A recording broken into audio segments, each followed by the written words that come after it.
Far back in time, right after the resurrection of Jesus, a new community was being born. It was small, fragile, but filled with fire and hope. Men and women were selling what they owned, bringing it to the apostles, and no one lacked anything.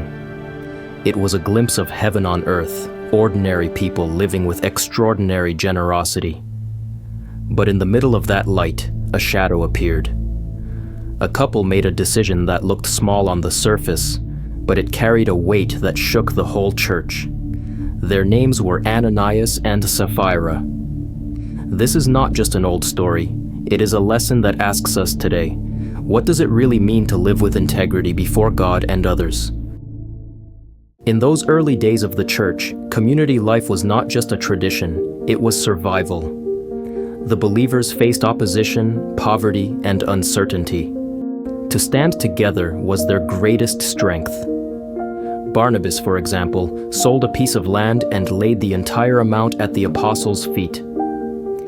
His name became a symbol of encouragement and trust, and everyone admired the courage it took to let go of wealth and put it into the hands of God's work. But not everyone was ready to walk that same path. Ananias and Sapphira also sold a property, but they secretly agreed to hold back part of the money while pretending to give it all. On the outside, it looked generous, but on the inside, it was deception. Their sin was not keeping part for themselves. It was pretending to be something they were not. When Ananias came before Peter, the Spirit revealed the truth. Peter asked, "How is it that you have lied to the Holy Spirit?" Those words pierced deeper than any accusation because they showed that dishonesty in the church was not just against men, but against God Himself. At that moment, Ananias fell to the ground and died. Imagine the shock in that small community. Hours later, Sapphira arrived, unaware of what had happened, but when Peter gave her a chance to be honest, she repeated the same lie. She also fell dead at his feet. Great fear seized the whole church, and the news spread quickly. This was not about money, it was about honesty before God. The message was unforgettable. God desired truth in His people, because without truth, their fragile community would collapse. The first thing this story teaches us is the seriousness of truth. In a community built on trust, deception was like poison. Ananias and Sapphira were not forced to give all their money. The problem was not the amount, it was the lie. In the ancient world, words were binding, and a promise was not just speech, it was a declaration of loyalty. Breaking it was breaking trust with the entire group. That's why Peter said they had not only lied to people, but to God Himself. Their deception was not a small matter, because it threatened the fragile unity of the early church. Think about today.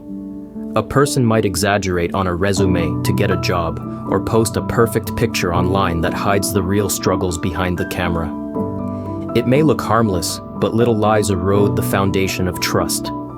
Over time, dishonesty, even in small doses, creates a culture of suspicion where no one feels safe. I once heard a manager describe how a company lost a major client because of a single false promise. It wasn't the money that broke the contract, it was the loss of trust. And if this happens in business, how much more in relationships of faith? What we learn first is clear. Living with integrity cannot be partial. God values truth not because He needs our information, but because our honesty is the soil where trust, community, and faith can grow. A life without truth may look stable for a while, but eventually it cracks. The second lesson is about the temptation of appearance. Ananias and Sapphira wanted the honor of generosity without the cost of sacrifice. They desired the recognition Barnabas had received, but without walking his path of faith. In the culture of the early church, reputation was powerful. To be known as faithful and generous was a crown of respect. But when recognition becomes the goal, authenticity is lost. Doesn't that sound familiar today? We live in an age of platforms and profiles, where it's easy to show only the best side. A family photo that hides the argument that happened an hour before, or a caption about faith while the heart struggles in silence. Like Ananias and Sapphira, we can be tempted to look the part without living it. Authenticity does not mean exposing every detail of your private life. Privacy is healthy, and some struggles are meant to be carried quietly with God or trusted people. But what it does mean is this: if things are not well, don't pretend they are. Silence is better than a mask, and to project a false image drains the soul, while choosing honesty before God and with yourself brings peace. I once heard a teenager confess that she felt pressured to post happy, exciting updates on social media, even though she was deeply lonely inside. Her friends liked the photos, but no one knew the truth. On the outside, she looked fine, but on the inside, she was breaking. That pressure to maintain appearances was exhausting, and it stole her peace. Here's the piercing truth we can learn: God does not bless appearances, He blesses authenticity. To live by faith is not to impress others, but to be real before Him. When our private life and our public image are aligned, we discover a freedom that appearances can never give. The third lesson is about the impact our choices have on the community. When Ananias and Sapphira fell, it was not a private matter. The whole church saw and felt the weight of their actions. Scripture says that great fear seized everyone who heard what happened.